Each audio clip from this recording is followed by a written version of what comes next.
حضرت عمر فاروق رضی اللہ تعالیٰ عنہ خادم سے کہنے لگے بوڑھی سے پوچھو. پوچھا اماں السلام علیکم. وعلیکم السلام. اماں کیا بات ہے؟ تو اماں کہنے لگی جاؤ دوڑو, تمہیں کیوں بتاؤں, دیہات کی سیدھی سادی بی بی, جاؤ بھاگ جاؤ. کہا نہیں اماں مہربانی کرو اندر تو آنے دو. بڑی منت کے بعد اماں مانی. عمر فاروق عام آدمی نہیں جس سے دنیا کامتی ہے. حضرت عمر اندر گئے. اماں کیوں پریشان ہو؟ تو اماں کہنے لگی تمہیں کیوں بتاؤں, میرا اپنا دکھ ہے. چل اماں بتا دے, تیری مہربانی. اماں کہنے لگی میں ایک بیوہ ہوں, بے اولاد ہوں, کوئی میرا سہارا نہیں. مجھے عمر فاروق سے بڑی شکایت ہے. میرے اوپر 25 دینار کا قرضہ چڑھ گیا ہے اور 3 دن ہو گئے میں نے روٹی نہیں کھائی, اور عمر نے میری خبر نہیں لی. حضرت عمر کو پتہ چل گیا لوارث ہے, اس کا کوئی 2 4 10 ہزار ووٹ کوئی نہیں. ایک کو میکے سے 6 مربے نہیں لے کے آئی, ایک اکیلی تنے تنہا. اور بھائی جب اللہ کا خوف ہوتا ہے تو پھر انسان ان غریبوں کو بھی مناتا ہے. پھر ریڑی والے کی بھی اہمیت بڑھ جاتی ہے, پھر رکشے والے کی قدر بھی بڑھ جاتی ہے. حضرت عمر فاروق رضی اللہ تعالیٰ عنہ کہنے لگے اماں عمر سے شکوہ ہے؟ کہاں؟ جناب عمر کہتے ہیں میں نے ایک جملہ کہا تو اماں نے تو مجھے لاجواب کر دیا. میں نے کہا اماں عمر کو کیا پتا کہ تو بھوکی ہے اور مقروض ہے, اسے کیا خبر؟ تو اماں کہنے لگی کیا کہا تم نے؟ عمر کو خبر نہیں, اسے پتا نہیں؟ تو عمر سے کہو نا چھوڑ دے حکومت, اس کے حوالے کرے جو خبر رکھ سکتا ہے. کیوں بیٹھا ہے پھر؟ ہمارے حکمران کہتے ہیں ابھی میں صدمے میں ہوں, نکلوں گا تو بات کروں گا. نہ ادھر ادھر کی تو بات کر, یہ بتا کہ قافلہ کیوں لٹا. مجھے رہزنوں سے غرض نہیں, تیری رہبری کا سوال ہے. ہاں تجھے جواب دینا پڑے گا. حضرت سیدنا عمر فاروق رضی اللہ تعالیٰ عنہ سے اماں کہنے لگی نہیں خبر رکھ سکتا تو حکومت کیوں کرتا ہے, چھوڑتا کیوں نہیں؟ تو حضرت عمر کہتے ہیں میں کانپنے لگا. دوڑے گئے جناب عمر. میں نے کہا اس اماں کا 6000 ووٹ نہیں کہ اس کی قدر کی جائے. یہ اماں کوئی بہت آکسفورڈ یونیورسٹی کی ڈگری ہولڈر نہیں کہ اس کی بات مانی جائے. ایک لاوارث اور بیوہ بی بی. عمر دوڑے گئے, گھر سے اناج کا تھیلا کندھے پہ رکھا, 25 دینار بھی لیے, پکا پکایا کھانا بھی لیا. خادم کہنے لگا حضور مجھے دے دے میں اٹھا لیتا ہوں. تو حضرت عمر فرمانے لگے چل وعدہ کر قیامت کے دن بھی میرا بوجھ اٹھائے گا. کہنے لگا جی نہیں وہاں نہیں اٹھا سکتا. فرمایا پھر آج بھی نہ اٹھا, مجھے ہی اٹھانے دے, یہ میرا بوجھ ہے تو مجھے ہی.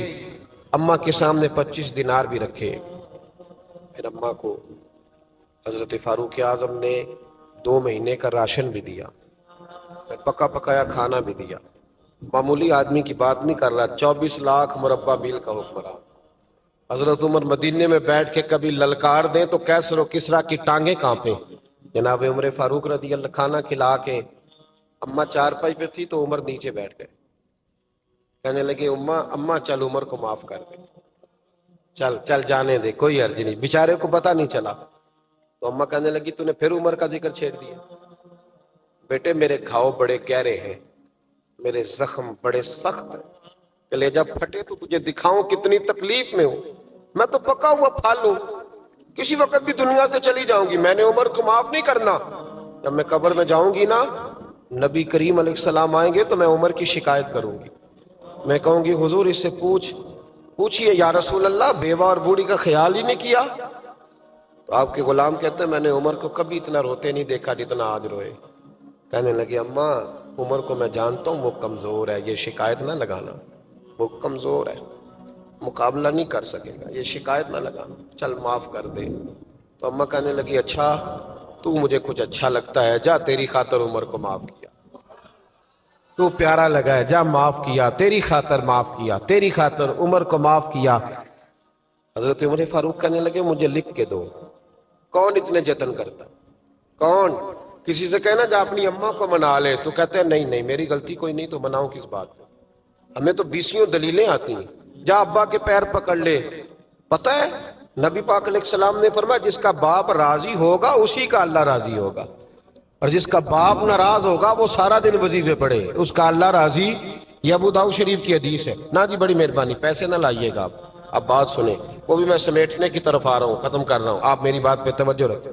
عزیز بھائی, نبی کریم صلی اللہ تعالی علیہ وسلم نے جو اپنے غلاموں کی تربیت کی تو حضرت عمر فاروق کہنے لگے لکھ کے دو.